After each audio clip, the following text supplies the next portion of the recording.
Puerto Rico's relationship with the US is a complicated one.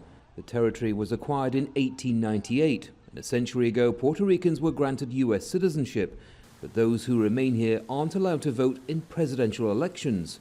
The important thing over here is that we allowed the people of Puerto Rico to have a choice. Governor Rico ROSSELLO wants to change that.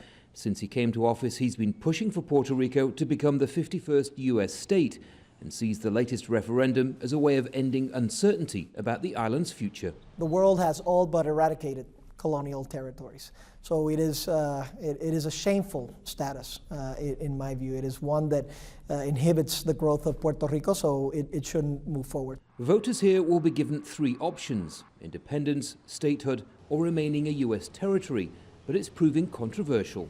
I think he's going to hurt the statehood movement. The US Department of Justice has yet to approve or review the process, and others predict that low voter turnout will send a weak message to the US Congress, the body that will ultimately decide the island's status. I can assure you that not even 500,000 people are going to vote. So that's a way to basically tell Congress and tell the US government and US public opinion that nobody is really validating this process. Another reason it's thought the governor has fast-tracked this latest referendum is to tackle Puerto Rico's debt, which currently stands at more than $70 billion.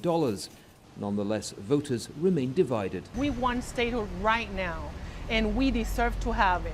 Give it to us. That's what we need to do, and we're going to do it. It's invalid, and no matter what ends up happening, the U.S. government is not going to approve that. It needs to be done a specific way, and when it's done the correct way, I'll vote. Those fighting for statehood know gaining it will be no easy battle. This island's massive debt and voter turnout are just two potential obstacles, but the governor says he's ready for a long, hard-fought fight. But the upshot is this latest referendum is likely to change very little, a status Puerto Ricans have grown used to. Whatever the result, it will largely be symbolic, but it may at least force Washington to acknowledge what people here want for themselves and their future. And Gallacher, Jazeera, San Juan, Puerto Rico.